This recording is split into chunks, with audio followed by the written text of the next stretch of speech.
I stood in front of the mirror, holding my phone. My husband was waiting in the car. My assistant stood behind me, fixing the collar of my old coat. Tonight, we were going to my husband's family house for dinner. It was the first time I would meet his mother. My mother-in-law. I had waited for this night. I had planned it carefully. I dressed simple on purpose. Cheap shoes, no jewelry, no makeup. I looked tired, I looked weak. My assistant asked me one last time if I was sure. I told her yes. This was necessary. I needed to see how they would treat me when they thought I had nothing. My husband smiled when he saw me. He said I looked fine. He always said that. He didn't know who I really was yet. He didn't know this dinner was a test. Not for him alone, for his family too. During the drive, my assistant sent me a message. She reminded me to stay calm. She reminded me not to react. I promised I wouldn't. I needed them to feel comfortable judging me. The house was large, too large. When we stopped at the gate, my stomach tightened. The place didn't feel warm. It felt sharp, like it could cut you if you stepped wrong. The door opened before we knocked. A woman stood there, perfect hair, cold eyes, tight smile. My husband said, "Mom." This was my mother-in-law. Her eyes moved over me slowly. My shoes, my bag, my face. She didn't greet me. She didn't smile wider. She looked disappointed. Then she spoke. "So," she said, "this is her." And in that moment, I knew this dinner would not end quietly. I stepped inside the house with my husband. My assistant stayed near the door, silent. The air felt heavy. The walls were quiet but watching. My mother-in-law closed the door slowly behind us. The sound felt final. She didn't invite us to sit. She walked ahead and expected us to follow. I held my bag tighter. My husband didn't notice. He was already used to this place. I wasn't. We entered the living room. Everything looked expensive. Nothing looked welcoming. She finally turned toward me. Her smile was thin. She asked my name again, even though my husband had already said it. I answered calmly. She nodded like she was confirming something bad she already believed. She asked what I did for work. I told her the lie, part-time work, low pay. She didn't react right away. She looked at my husband instead. Her eyes questioned him. He avoided her gaze. She asked about my child. I explained slowly. I kept my voice steady. She asked where the father was. I said he wasn't involved. Her mouth tightened. She looked satisfied. She offered me a seat. It was far from my husband. My assistant noticed. I noticed too. I sat anyway. Dinner was announced. She made sure to walk beside my husband. She talked only to him. She talked about his future, his potential, his standards. I was not included in any of it. At the table, she asked me questions that weren't questions. They were traps. Every answer I gave was judged. Every pause was noted. Then she leaned forward and said it quietly. "This family values dignity." Her eyes stayed on me. I understood the message. She didn't think I belonged here. And she wasn't done proving it. I kept my head down during dinner. I answered only when spoken to. I chose my words carefully. My mother-in-law watched every move I made. She smiled when I struggled to respond. She enjoyed it. My husband talked about his work. She praised him. She laughed at his jokes. When I spoke, she changed the topic. When I stayed silent, she looked pleased. My assistant sat across from me. She noticed everything. When my glass stayed empty, she noticed. When my plate was cleared too fast, she noticed. My husband didn't. My mother-in-law asked about money, not directly. She asked how I managed bills, how I paid rent, how I survived with a child and a small job. I answered simply. I said it was hard. That was the truth she wanted. She nodded slowly. She exchanged looks with someone across the table. One didn't know who that person was yet, but I felt the shift. Something had started. Then she said it. "You must be grateful my son helps you." The table went quiet. I looked at my husband. He laughed awkwardly. He said he didn't help much. He said I managed on my own. His voice was unsure. My mother-in-law smiled wider. She reached for her glass. "We don't raise men to carry burdens," she said. Her eyes stayed on me. My assistant stiffened. She sent me a message under the table. One word. "Careful." I nodded slightly. This was not just judgment. This was positioning. She was setting the story. And she was placing me at the bottom. I realized something important then. This dinner was not about meeting me. It was about deciding what to do with me. And I knew the test had officially begun. Dinner ended slowly. My mother-in-law stood up first. She said she wanted to show me the house. My husband stayed behind. My assistant followed at a distance. I knew this was planned. She led me down a quiet hallway. Her heels echoed. She stopped near a closed door and turned to face me. Her smile disappeared. She told me I was not the kind of woman she wanted for her son. Her voice was calm, too calm. She said I came with problems, a child, no stability, no future. I didn't interrupt her. She said my husband was kind but weak. She said men like him could be trapped. She said women like me knew how to do that. She said I would ruin his life. I told her I loved her son. She laughed, not loud, controlled. She stepped closer. She said love didn't matter. She said power mattered. She said families like hers didn't accept outsiders. Then she lowered her voice. She told me I would leave on my own, or she would make me leave. She said she had ways. She said people like me always failed when pressure was applied. I asked her if she was threatening me. She smiled again. She said she was warning me. I heard footsteps. My assistant stopped at the corner. She didn't come closer. She knew better. My mother-in-law straightened her posture. Her tone changed. She said we should go back before people talked. Before she walked away, she looked at me one last time. This house has rules, she said. And you will not survive them. She walked away. I stood alone in the hallway. My hands were steady. But inside, I knew something had crossed a line. And I knew she had just declared war. I returned to the dining room with my face calm. My husband looked at me and frowned. He asked if everything was fine. I said yes. That was a lie, but a controlled one. My mother-in-law acted polite again. She offered dessert. She spoke softly. Anyone watching would think nothing happened. Only I knew what she said in that hallway. My assistant caught my eye. She had heard part of it. I gave her a small nod, not now. As we prepared to leave, my mother-in-law hugged my husband. She whispered something in his ear. I didn't hear the words, but I saw his body tense. When she pulled back, she smiled at me like nothing was wrong. In the car, my husband was quiet. I waited. I didn't push him. Finally, he spoke. He said his mother thought we were moving too fast. He said she was worried about my situation. He said she wanted to protect him. I asked him what he thought. He hesitated, just for a second. That second mattered. He said he loved me. He said his mother could be harsh. He said things would improve with time. It was the right answer, but it wasn't strong.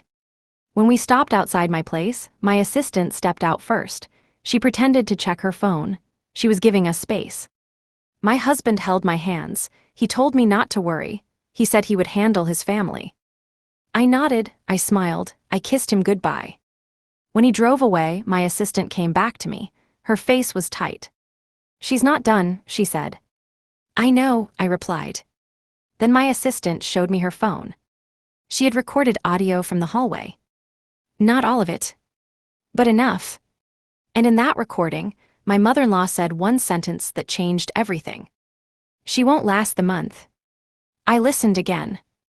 And I realized this was no longer just a test. This was a countdown. I listened to the recording again after my assistant left. My mother-in-law's voice was clear, calm, certain. She sounded like someone who already knew the ending. I slept very little that night. The next morning, my assistant came early. She brought coffee and her laptop. She said my mother-in-law had started moving fast. She had made calls right after we left. She had asked questions about me, about my past, about my child. None of it was accidental. My assistant said one name kept coming up, a private investigator, someone my mother-in-law had used before, not for business, for people. I felt cold, not scared, focused. I told my assistant to stop digging. I needed to see how far this would go. If I reacted too soon, I would lose control of the situation.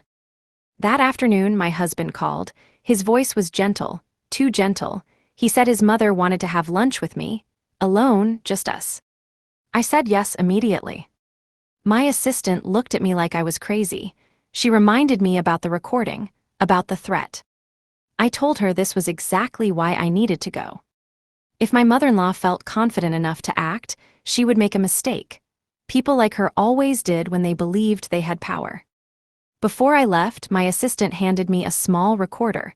She told me to keep it on the entire time. I agreed. At the restaurant, my mother-in-law arrived early. She hugged me in public. She smiled wide. Anyone watching would think we were close. We ordered food. She asked about my life, my struggles, my fears. Then she leaned forward. She said she could help me disappear quietly. No drama, no damage. She said it would be better for everyone. I asked her what she meant. She smiled.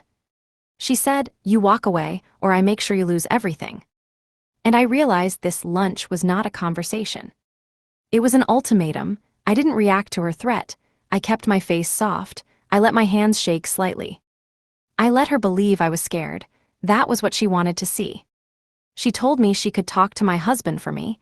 She said she would explain things in a way that protected his future. She said I would be remembered kindly if I cooperated. I asked her what would happen if I refused. She said people like me always ended up alone. She said she would make sure of it. I nodded slowly. I told her I needed time. She agreed. She said 1 week was generous. That evening, I went home and cried on purpose. I called my husband and told him I was breaking down. I told him money was tight. I told him I was scared of losing everything. He rushed over immediately. I let him see me tired. I let him see the mess. I let him believe I was at the edge. He sat beside me and listened. He didn't interrupt. He didn't judge. When I finished, he took my hands and told me to move in with him. He said he would take care of everything. I watched his face carefully. There was no hesitation. I agreed, not because I needed help, because I needed proof. The next day, my mother-in-law called him. She didn't know I was listening. She told him I was unstable. She told him I would drain him. She told him now was the moment to step back. He didn't raise his voice. He told her he was moving me in. There was silence on the line. Then she said one thing. "If you do this, you choose her over us." He answered without pause. "Yes." I closed my eyes. The test had shifted. And she had just lost her first move. My husband told me his mother wanted a family meeting. He said it would happen without me. He sounded angry. He said he argued, but she refused. I told him to go. That surprised him. I said I trusted him. That was true, but I also knew something else was coming. After he left, my assistant arrived. She had already prepared. She said my mother-in-law had invited specific people. Only those who would support her. This was not a discussion. It was a setup. My assistant had help inside the house, someone loyal to her, someone who knew where to place a recorder. I didn't ask details. I didn't need them. The meeting started in the evening. I sat on the couch holding my phone. Every minute felt slow. Then a message came. Recording started. I waited. Another message came. She's attacking your character. Then another. She's blaming the child. My hands tightened. Then the call came, not from my assistant, from my husband. He didn't speak right away. I heard shouting in the background. I heard his mother's voice. Sharp, controlled, dangerous. He said she demanded he choose, family or me. I asked him what he said. He told me he stood up. He told her she crossed a line. He told her she would not speak about me or my child again. The line went silent. My assistant sent the final message. She offered to remove you quietly. She said the child could stay. I felt sick, not from fear, from clarity. This was not about love or concern. This was about control. Then my husband called back. His voice was steady, different. He said he walked out. He said if they wanted him in their lives, they would respect me. When the call ended, I didn't cry. I stared at the wall. Because I knew something important. She hadn't lost. Not yet. And when people like her lose control, they don't stop. They escalate. My assistant came late that night. She didn't speak at first. She handed me her phone. Her hands were steady, her eyes were not. I put on my headphones and pressed play. My mother-in-law's voice filled the room. Clear, sharp, confident. She spoke like someone who never expected consequences. She called me a liability. She said I was temporary. She said my husband would thank her later. She said removing me would solve everything. Then she talked about the child. She said a child could be shaped. A woman could not. She said custody could be arranged. She said money solved problems. I stopped the recording. My assistant watched me closely. She expected anger. She expected fear. I felt neither. I felt certain. This recording changed everything. This was no longer my word against hers. This was proof, clean and undeniable. My husband arrived an hour later. He looked exhausted. He sat down without speaking. I told him to listen. He didn't interrupt. His face hardened with every sentence. When the recording ended, he closed his eyes. He asked me why I didn't tell him earlier. I told him I needed to be sure. I told him I needed to see how far she would go. He nodded slowly. He understood more than I expected. He told me his mother had always controlled people through fear. He told me she had ruined relationships before. He told me he never thought she would go this far. I told him we needed to stay calm. People like her made mistakes when they believed they were winning. He agreed. Before he left, he asked me one question. If I choose you, will you walk away if it gets ugly? I looked at him and answered honestly. No.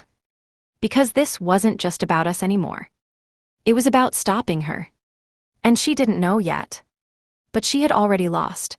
The next morning, my husband asked me to meet him. He didn't say where. His voice was calm but tight. I knew this was serious. We met at his apartment. My assistant stayed outside. This was between us. He told me his mother had called all night. Messages, voicemails, warnings, promises, threats. She said she would destroy me if he didn't come back to the family. He looked at me and asked one direct question. Did you plan for this to happen? I answered honestly. I said I planned to see who she really was.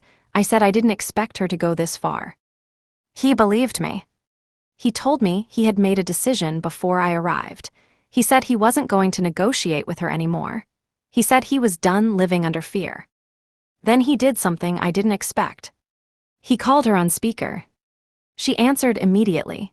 Her voice softened when she heard him. She asked if he was ready to talk like an adult. He told her he had heard everything. There was silence. Then she denied it. She said recordings could be edited. She said people like me lied well. He didn't argue. He told her he was choosing me, not secretly, not quietly, publicly. She changed her tone fast. She said he would regret it. She said he would lose everything. She said she would make sure I paid for this. He ended the call. He looked at me and said, "She won't stop." I agreed. Then he said something that shifted everything. "She doesn't know who you really are, does she?" I said no. He nodded slowly. Then it's time she finds out. And I realized the next move was mine. And it would end her control forever. My husband told me his mother wanted to meet again. This time, she wanted peace. That was the word she used, peace after chaos. I knew better. She invited us to a public charity event at her house. Many guests, important people, witnesses. She wouldn't attack me there. She would try something else. I agreed to go. My assistant helped me prepare, not with clothes, with timing, with records, with facts. She reminded me to stay quiet and let my mother-in-law speak first. People like her always exposed themselves when they felt safe. When we arrived, the house was full. Laughter, music, polite faces. My mother-in-law greeted me like a friend. She hugged me. She praised me loudly. I almost admired the performance. She made sure others were listening. She spoke about family values, about forgiveness, about misunderstandings. She said she only wanted the best for her son. She said she had concerns but was learning to accept change. I said nothing. Then she invited me to stand beside her. She said she wanted everyone to know she supported our relationship. My husband stiffened. I touched his hand. I wanted this. She turned to the guests and smiled. She said I was fragile. She said I needed guidance. She said I was lucky to be welcomed despite my situation. That was the moment. The room was silent. All eyes were on me. I took one breath. I thanked her for her concern. I said I understood her confusion. I said appearances can be misleading. Her smile faded slightly. I told the guests I wasn't fragile. I told them I wasn't struggling. I told them I had been silent by choice. My mother-in-law tried to interrupt. I raised my hand calmly. I said the truth was overdue. And I saw it in her eyes. Fear. Because she realized too late. This was no longer her stage. It was mine. I spoke slowly so everyone could follow. I said my silence had been mistaken for weakness. I said I allowed it because I needed truth, not approval. My mother-in-law tried to laugh it off. She said I was being emotional. She said stress made people exaggerate. I didn't raise my voice. I said I had listened carefully for months. I said I watched how people treated me when they thought I had nothing. I said some people failed that test badly. The room stayed quiet. I explained that I was not dependent on my husband. I said I never asked him for money. I said I never needed saving. My husband looked at me, confused but attentive. My mother-in-law stepped closer. She said I was embarrassing myself. She said this was not the place for drama. I said she was right. So I made it simple. I stated my real profession. I stated my real income. I stated my position clearly. No emotion, just facts. Whispers moved through the room. My mother-in-law froze. Her eyes searched faces around her. She expected support. She didn't find it. I said I hid my success to protect myself. I said I wanted to be loved without conditions. I said I never lied to harm anyone. Someone asked if it was true. I nodded. My assistant stepped forward. She handed me documents. I didn't open them. I didn't need to. That was enough. My mother-in-law's voice shook for the first time. She said I manipulated everyone. She said I planned this. I agreed. I said I planned to reveal the truth only after seeing who deserved it. I looked at my husband. He understood. Then I looked back at her. And I told her calmly, "You never had power over me." Her face went pale. And I knew the next moments would destroy everything she built. The silence broke slowly. People shifted. Glasses clinked. No one spoke for her. That mattered. My mother-in-law recovered enough to attack. She said I was deceitful. She said I planned everything to humiliate her. She said I trapped her son with lies. I didn't respond to her. I turned to the guests. I told them I never asked for approval. I told them I only stayed silent while I was judged. I said every insult was documented. That got attention. My mother-in-law stepped back. She told me to stop. Her voice cracked. She said this was private family business. I said she made it public the moment she threatened me. I played the audio. Her voice echoed across the room. Calm, cruel, clear, every word landed. People stared at her. Some looked shocked. Others looked embarrassed for her. She tried to speak. No sound came out. My husband stood beside me. He didn't touch her. He didn't defend her. He faced the room and said he heard this before. He said he chose me anyway. That was the moment she lost control. She accused me of destroying her reputation. She said I would regret this. She said powerful people would remember. I answered once. I'm not afraid of people who hide behind power. Someone asked her if the recording was real. She didn't answer. Someone else asked why she targeted me. She looked at the floor. The room changed, conversation stopped, distance formed around her. I realized something then. This wasn't revenge. This was exposure. And she had nowhere left to stand. Because the truth had already spoken. And it was louder than her authority. My mother-in-law didn't stay silent for long. She never did. She lifted her head and looked straight at my husband. She ignored everyone else. She said he was being controlled. She said I turned him against his family. She said this was emotional manipulation. Her voice was louder now, desperate.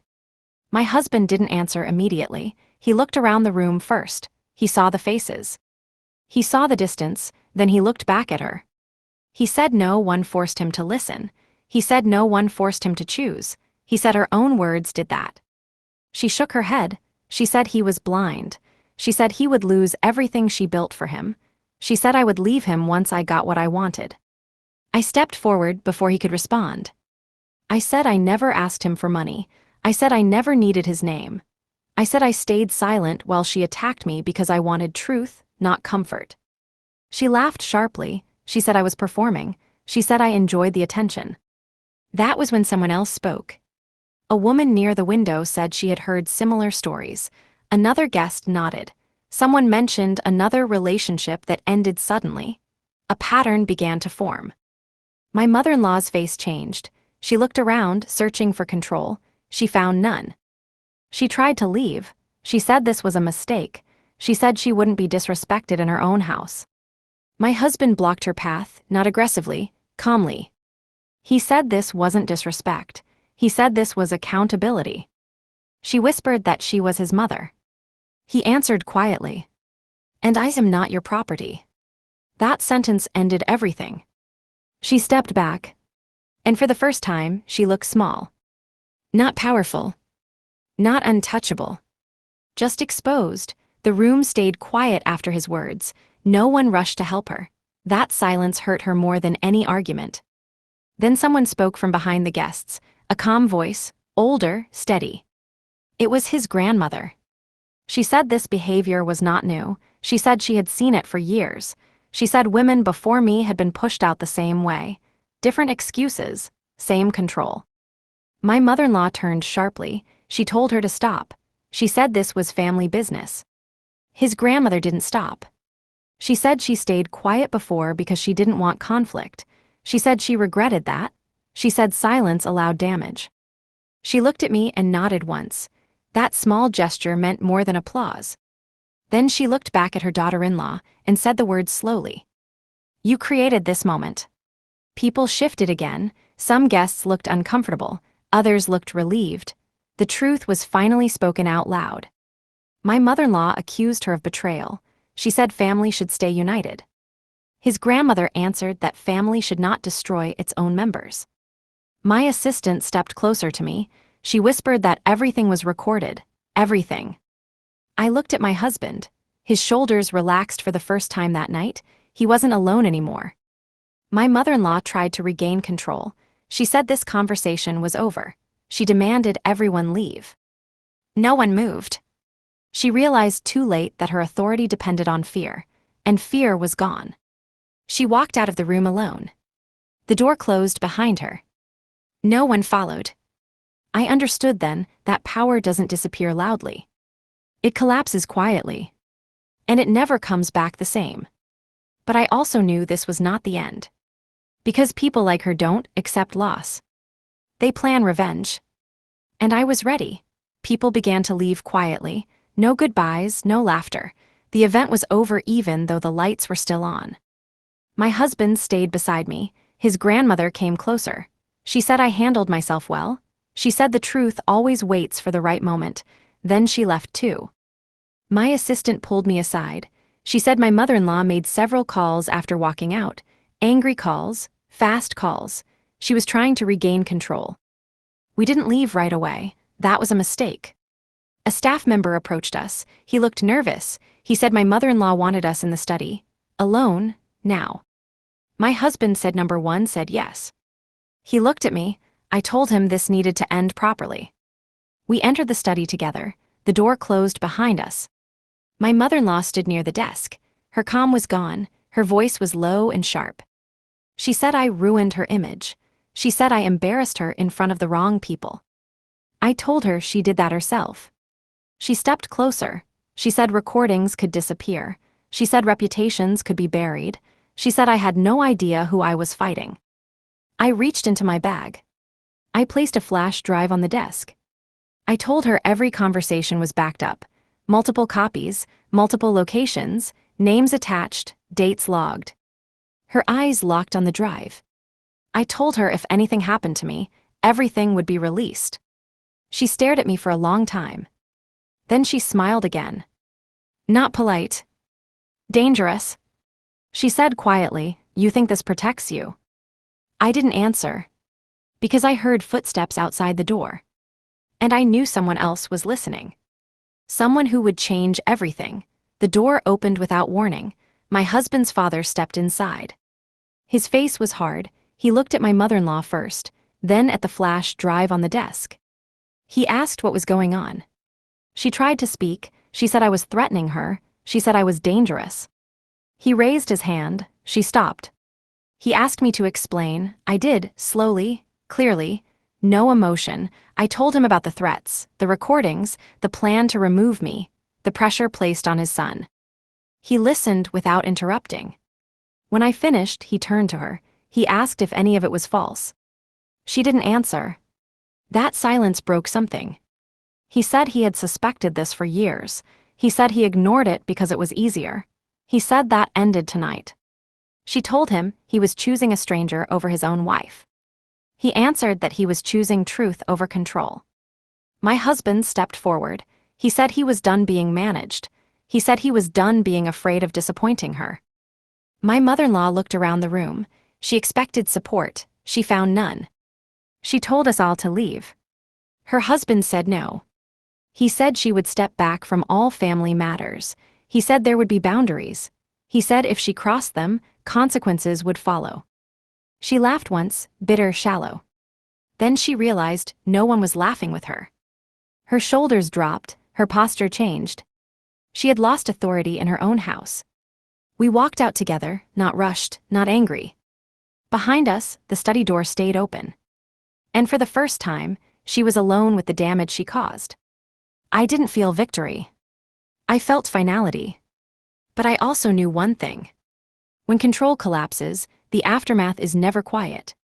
And the hardest choice was still coming. We left the house without speaking. My husband drove. I watched the road. My phone stayed silent. That felt wrong. At his apartment, we sat across from each other. No anger, no relief, just wait. He asked me one question. He asked if I would have stayed silent forever if his mother hadn't crossed that line. I answered honestly. I said yes. I said I never planned to expose myself unless I had to. He leaned back. He said that scared him more than the threats. He said he needed honesty, not protection. I told him I understood. I told him I was tired of hiding. I told him I didn't want to fight his family forever. He said he wasn't asking me to fight. He said he needed to know if this life was what I wanted. The pressure, the damage, the aftermath. I didn't answer right away.